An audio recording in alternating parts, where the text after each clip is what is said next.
The first thing Mara noticed about the Veth was how quiet they were. Not quiet the way a predator is quiet, controlled, deliberate, every movement a leashed intention.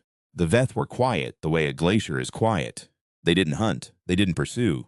They simply arrived, and then the world around them reorganized itself into a place where surviving was something you had to earn back, minute by minute, from whatever corner of the house they hadn't reached yet. She'd been in the lab when the signal dropped. That was the thing nobody told you about an alien occupation of your research station. It didn't start with fire. It started with silence. The long-range comms went first, a soft hiss, where there used to be the background chatter of the relay network, then the short-range, then the external cameras. Mara had been 3 hours into the latest virology sequencing, when the monitors went dark one by one, like someone closing their eyes very slowly, and she'd sat there for a moment with a culture slide in one hand and the growing certainty that whatever was on the other side of the basement door was no longer the same hallway she'd walked down this morning. She set the slide down carefully. Old habit. You didn't just drop a slide. The station had been assigned to her for 18 months. Crux Station 7, they called it in the briefing documents, which made it sound like something important. In practice, it was a converted atmospheric research platform on the edge of the Carriage expanse. 3 floors, a dozen labs, quarters for 8, a greenhouse dome on the roof that nobody used anymore since Dr. Haverford had transferred out and taken his tomatoes with him. Mara was the senior researcher. There was also Reyes, her lab assistant, 26 years old, and still in the phase of his career where he printed motivational phrases on the inside covers of his notebooks. There was Counselor Voss, the station administrator, who was somewhere between 50 and ancient, and who kept a bottle of something dark and unlabeled in his desk drawer that he called administrative supplies. And there was the Nakamura family, Dr. Jin Nakamura, his wife Sue, and their daughter Hana, who was 15, and had spent most of the last year doing her secondary coursework on a tablet while her father cataloged fungal microbiomes in Lab 3. 8 people on the station when the signal dropped. 8 people when the doors sealed. She didn't know yet how many Veth. She found out when she cracked the basement door open 2 centimeters and looked up the stairwell. There were 3 of them in the main corridor. That was the first shock. Not the bodies which she'd been mentally preparing herself for, but the scale of them. The Veth stood roughly upright, which was the limit of the similarity to any mammal she'd ever studied. They were tall, around 2.5 meters, with the lateral spread of something that had evolved in low gravity before some ancestor's migration had compressed them into this dense, wide-shouldered shape. Their skin, if skin was even the right word, was a matte gray that seemed to drink light rather than reflect it, textured in overlapping sections that she would later understand were partially mineralized. Their faces had the unsettling quality of being mostly jaw. Wide-set sensory organs that might be eyes probably weren't only eyes. 3-fingered hands that ended in something between a fingernail and a blade. The lead one. She thought of it as the lead one because it moved differently, with an authority that the others deferred to without words, was crouched over Counselor Voss's desk, pulling drawers out, examining the contents with what looked like methodical curiosity. Voss himself was in the corner of the room with his hands behind his back and his eyes on the floor. That image, the old administrator, who had complained about every supply requisition she'd ever filed, who had told her once over bad coffee that the job was mostly paperwork until the paperwork stopped, standing in the corner of his own office with his eyes down, that image did something to Mara's chest that she was going to deal with later. Later was a word that mattered a great deal in the next 12 hours. It was the only future tense she allowed herself. She eased the door closed. Reyes was behind her on the stairs. She hadn't told him to follow her, but she also hadn't told him not to, which with Reyes amounted to the same thing. How many, he whispered. 3 visible. Could be more. What are they doing? Looking for something. What? She turned and looked at him. Young face, the kind of face that still thought the universe owed it some basic level of fairness. She'd had a face like that once. I don't know yet, she said. Come on. The basement was hers. That was the first thing working in their favor. The lab occupied the entire sublevel, and it was biometrically keyed to her and Reyes and nobody else. The Veth wouldn't know that yet. They would know it eventually. Their technology was not the kind that respected access panels for long. But eventually was not now, and now was all she had. The second thing working in her favor was the experiment. Project Revenant had started as something theoretical, a viral architecture that could interrupt the neurological shutdown cascade in recently deceased tissue. The premise was medical: soldiers killed in the field, rescue workers pulled from collapsed structures, the gap between biological death and irreversible death that medicine kept trying to widen. In 2 years of work, she had produced something that worked, more or less, in the specific and alarming way that breakthroughs often worked before anyone had figured out the safeguards. She had produced something that got back up. She had, at the present moment, 7 containment units in sublevel Lab B, each one sealed, each one occupied. She hadn't named them. She had coded them R01 through R07, and she reviewed their biometric logs every morning over coffee. And she did not think of them as people, which was a discipline she maintained with the focused intensity of someone who understood exactly how much damage it would do to her if she let it slip. The Veth were in the building. She had 7 things in 7 sealed containers that were very difficult to kill. She sat on the floor of Lab A and looked at the ceiling and did the math. "You're not seriously thinking about it," Reyes said. "I'm seriously thinking about everything. Those things upstairs will tear us apart in about 30 seconds if we go up there." "I know. And your zombies." "Don't call them that. Your extremely vigorous late-stage research subjects, better, are not going to distinguish between us and the aliens." She looked at him. "I know," she said again. "That's the constraint. We'd need to herd them, separate ourselves from the Veth, create conditions where the subjects engage the threat and not us." Reyes was quiet for a moment. "You've been thinking about this for longer than the last 5 minutes." "I've been thinking about everything for the last 5 minutes very fast." He almost smiled. There was something in the way his mouth moved, that almost smile that reminded her of her brother, and she stored that away somewhere and sealed it tight. She pulled up the station schematics on the backup terminal. The power was running on emergency cells. The Veth had cut the main grid, but she'd put 3 redundant cells in the lab 2 months ago after the second blackout, which Voss had told her was unnecessary and for which she was now profoundly grateful. The station's ventilation ran through a central trunk in the east wall. Labs B through D shared a corridor with the storage bays. The main stairwell was compromised. That was where she'd seen the Veth. But there was a service ladder in the west utility shaft that ran from the sub-basement all the way to the roof, to the greenhouse dome. She thought about that for a moment. "What's on the roof?" she said, mostly to herself. "The dome. Haverford's tomatoes. Well, they're all dead now, but the structure's still there. And the emergency beacon." She looked at him. "The emergency beacon," she said. "It's hardwired," he said. "Separate power cell. The Veth might not know it's there. It won't reach anyone in time. Probably not, but it'll reach someone eventually." "Eventually," he said. "Later. Eventually." The future tense. She held it in her mind like a pilot light. Small, barely visible. But if you went looking for it in the dark, you could find it. She went to the containment bay. The 7 units were ranked along the west wall. Each one a featureless white column roughly 2 meters tall, sealed at the top with a biometric lock and perforated along the sides for airflow. The biometric logs on the panel showed all 7 units active. Active was the term in the documentation. She had stopped using the other terms. Arzo-4 had been a maintenance worker named Cho, 43, cardiac event while doing a routine check of the external cooling units. She knew this because she'd read his file when they'd brought him in. She tried not to think about it. She mostly succeeded. She pulled up the release protocols on the panel. The units were designed to be opened one at a time, sequentially, with a 3-second delay between releases. Flood protocol, the term was in the safety documentation, which she'd written, allowed all 7 to be triggered simultaneously. She had never triggered the flood protocol. She had included it in the documentation because you included things like that, because someone smarter than you might need it someday, and she had never seriously believed she would be that someone.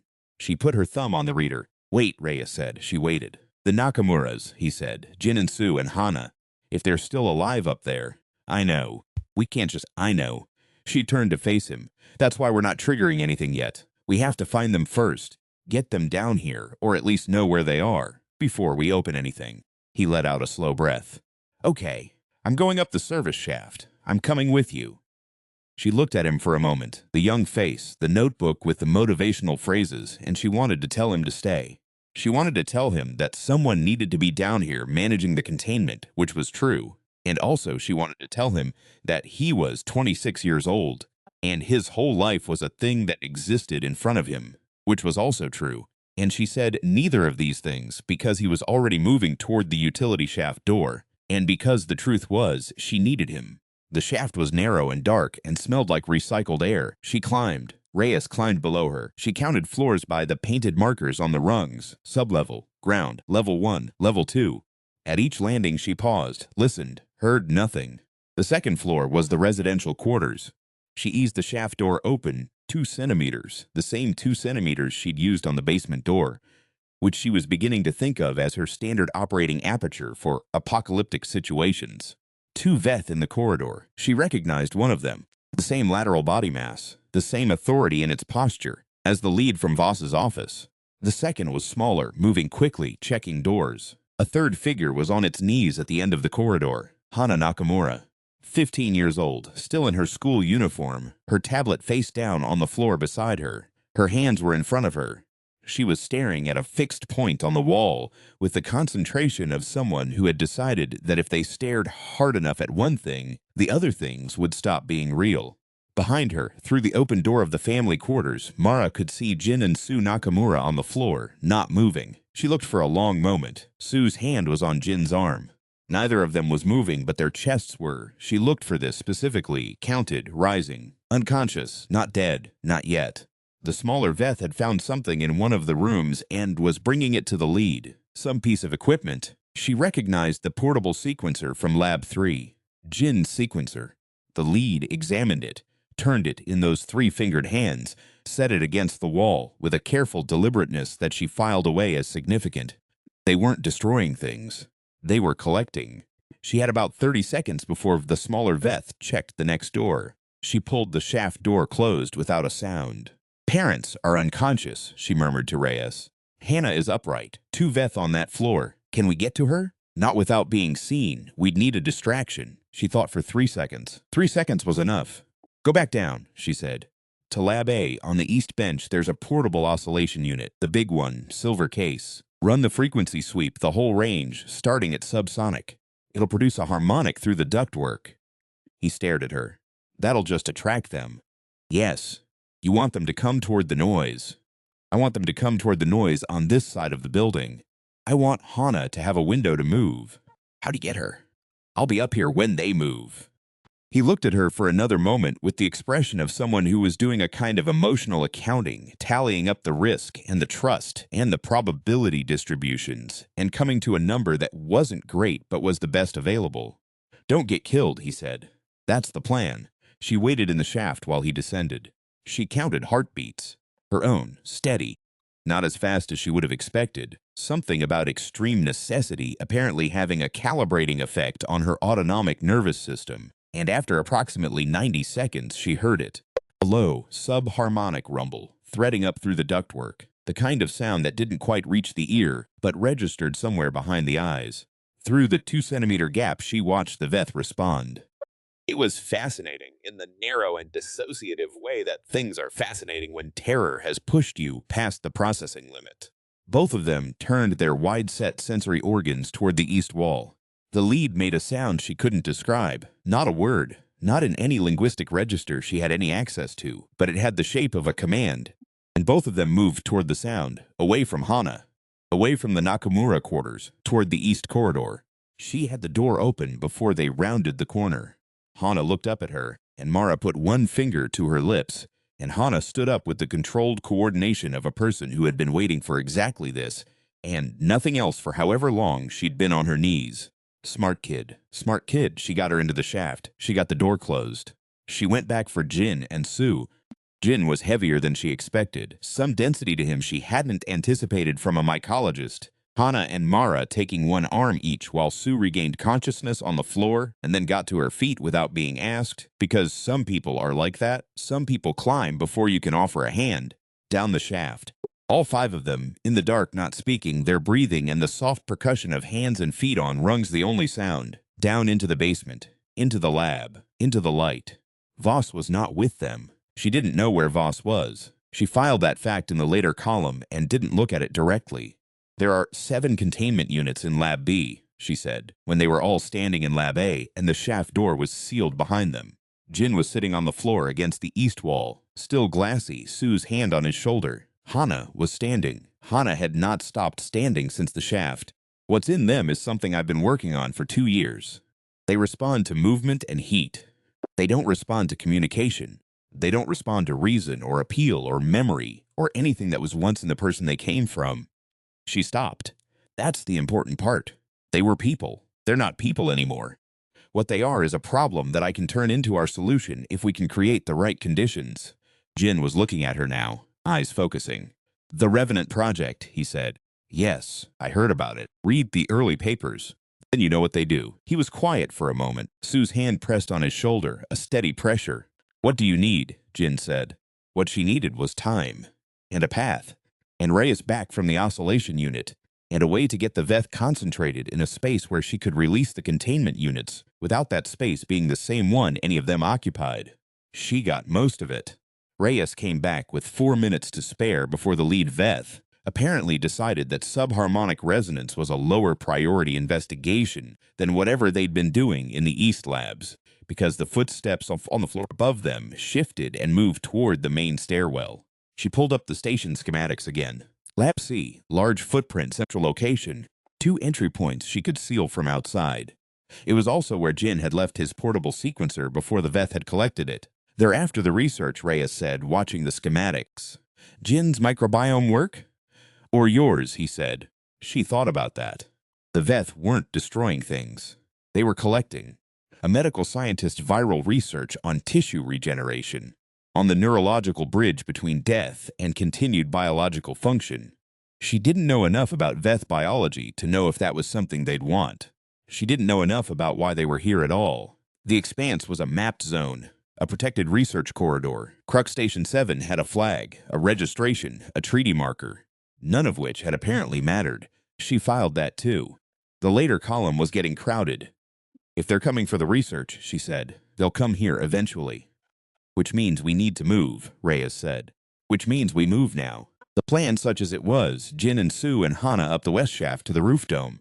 Hana knew how. She'd been up there with her father's fungal sampling kits, twice, the summer before the transfers. Sue was fit. Jin was recovered enough to climb. The emergency beacon on the roof.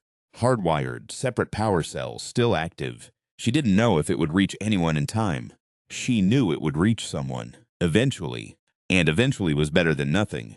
And her later column needed one item that was actually later, and not just a euphemism for don't think about this. Mara and Reyes would stay below. They would wait for the Veth to find what they were looking for and come to the lab level. They would use the time to position the containment units on the Lab C side of the corridor junction, and when the Veth entered the junction, they would trigger the flood protocol and seal themselves in Lab A and wait. It was not a good plan. It was the plan she had. She told all of this to the Nakamuras. Jin listened with the focused attention of a scientist hearing a methodology he didn't entirely endorse but understood the constraints behind. Sue listened with the look of someone who had already done their own version of the same calculation and reached the same conclusion.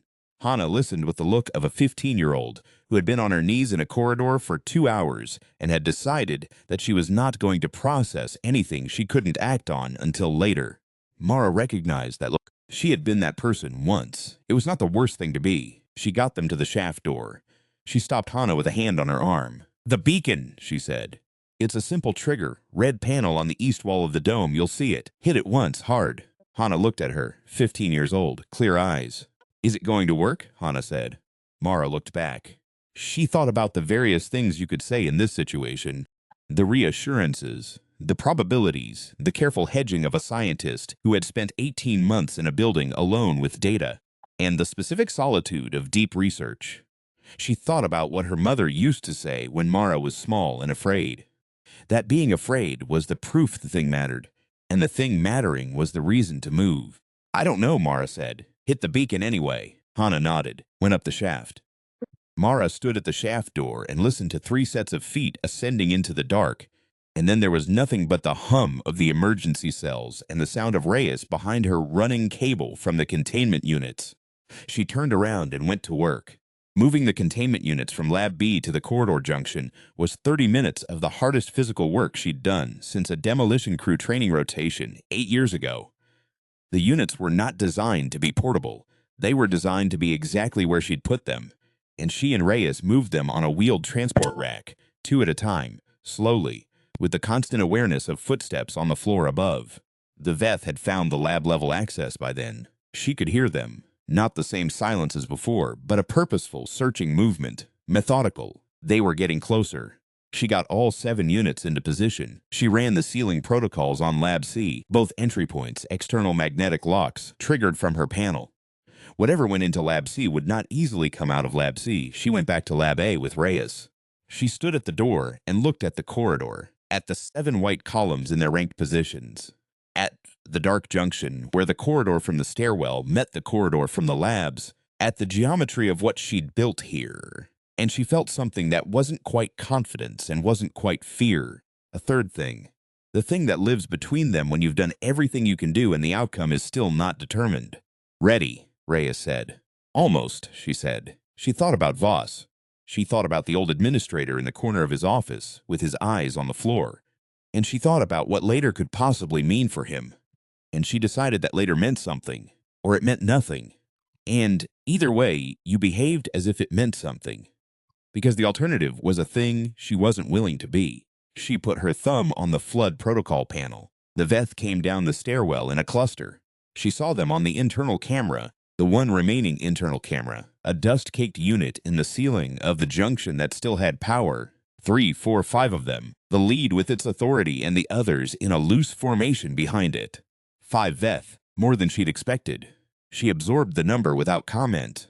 They moved into the corridor. They saw the containment units. They stopped. The lead made that sound again, the thing that had the shape of a command, and 2 of the others approached the nearest unit. Mara triggered the flood protocol. 7 things that had once been people came out of 7 white columns in a cascade of emergency seals, and recycled air, and a sound she had never heard before, and hoped never to hear again. Arzo 1 through Arzo 7, active, unsecured, responding to the nearest heat signatures with the absolute totality of something that had no memory and no language and no hesitation, and all the terrible momentum of what she'd put into them. She sealed Lab A, through the sealed door, through the insulated walls of a research station. Built to withstand whatever the Karev expanse could produce, she could hear the corridor. She chose not to describe to herself what she was hearing. She sat on the floor of Lab A with her back to the wall and Reyes next to her, and she breathed in and she breathed out, and she counted her heartbeats. Still steady, still not as fast as she would have expected. She thought about her mother's voice. She thought about the pilot light in the dark. Later, she thought. Later and later and later. It went quiet. She didn't move for 17 minutes. That was how long she waited. She counted it 4 times over, to be sure, before she got up and looked at the internal camera. The corridor was empty. She looked for a long time to make sure she meant what she thought she meant by empty. She did. She unsealed Lab A. The corridor smelled like something she was going to think about for a long time. The specific olfactory signature of what happened when biology met biology at its most fundamental register. She walked through it with her eyes forward and did not look at the walls. Reyes walked behind her. Neither of them spoke. Lab C was sealed. Inside Lab C, she checked the internal sensors, not the camera, just the biometric suite. There were signatures, 7 of them. She sealed the magnetic locks to maximum rating and hardwired a manual override into the wall panel, and then sealed that too. She found Voss on the 2nd floor. He was in the corridor where the Veth had gathered, sitting against the wall now, not standing in the corner of his office anymore. He had a cut above one eye and the expression of someone who had recently recalibrated their understanding of the universe and was still in the early stages of integrating the revision. Mara, he said. Voss. Is it? Yes, she said. He breathed out slowly. I hid in the ventilation access, he said. When they came in, I thought about. He stopped. Started again. I couldn't figure out what to do, so I just stayed very still and hoped. That worked, she said. It's not much of a strategy. It was enough. She helped him up. Old man, heavier than he looked, or maybe she was just tired. Tired enough that her arms felt like they were carrying every hour of the last 12 hours as a specific physical weight. The 4 of them, Mara, Reyes, Voss, the weight of the corridor behind them, climbed the service shaft to the roof. The dome was dark when they came through the hatch, the dead tomato plants skeletal in their pots along the walls, Haverford's abandoned infrastructure a monument to some other normal that felt very distant now. But through the transparent panels of the dome, the stars were exactly as she'd left them. The Carriage expanse, dark and deep and indifferent and vast, studded with the light of things that had been burning for longer than her species had existed. She looked at it for a moment. She always looked at it. The Nakamuras were against the east wall, all three of them, Sue with her arms around Hana, Jin standing, his hand on both of them. They looked up when Mara came through the hatch. On the east wall, the beacon panel was open. The red indicator light was on. It had been on for. Hana checked her tablet, 43 minutes. I hit it, Hana said. I know, Mara said. Did it. Someone will come, Mara said. It'll take time. But someone will come. Hana looked at her, still those clear eyes. You said you didn't know if it would work. I said I didn't know. I didn't say I didn't believe. Hana was quiet for a moment. Then she sat back down next to her mother, and her mother's arm came around her, and Mara turned away and looked at the stars again. Reyes was beside her. She could feel him there, the warmth of him, the small sound of his breathing. What do we do now? He said. She thought about the 7 units in Lab C. She thought about the research, and what it meant, and what the Veth had been looking for, and the long, complex answer to the question of what came next. She thought about the later column, which was very full now, and about all the work that was going to have to be done. She thought about her mother's voice. We wait, she said, and we hold the station. Reyes nodded. He looked at the stars. Below them, in a lab she had built and stocked and keyed to her own biology, in containment units sealed to maximum rating and then sealed again, 7 things that had once been people were alive in the specific terrible way that her work made possible, and they were hers to manage, hers to answer for, hers to someday solve. That was the job. She looked at the stars. She let herself feel, for exactly 1 minute. She counted, she always counted, the whole weight of the night. The fear and the loss and the specific grief of knowing there were things in the later column that were never going to resolve cleanly. She let herself feel it because that was what her mother had taught her, that you let the hard things be hard for exactly as long as they needed to be, and then you picked up the work again. 60 seconds. She counted them out. Then she turned to Reyes. Check the beacon's battery level, she said. I want to know how long it'll run. He pulled out his tablet and went to check. Voss was sitting against the dome wall, the unlabeled bottle from his desk drawer, how he'd gotten it up here, through a shaft, in the middle of everything, open in his hand, and he held it out to her without looking up. She took it. She drank 1 mouthful of whatever it was, which was strong and dark, and tasted like something that had been waiting a long time to be useful. She handed it back. Thank you, she said. Administrative supplies, he said. She almost smiled. The same almost smile that Reyes had in the basement, the same shape in the muscles of the face that meant, still here, still functioning, still something you could call human. She turned back to the stars. The beacon was running. Somewhere in the deep of the expanse, at the speed of light, and then some, a signal was moving outward through the dark, carrying the coordinates of a research station on the edge of a protected corridor, carrying the fact of what had happened here. Carrying the plain and sufficient message that people were alive in this place and intended to remain so. The Veth had come to a station at the edge of the known and found a scientist. They had not found what they expected. She breathed in the recycled air of the dome, the faint ghost of Haverford's tomatoes still in it, somehow a memory of growing things, and she looked at the dark between the stars, and she held on to the pilot light, the small flame, the future tense. Later, later, later.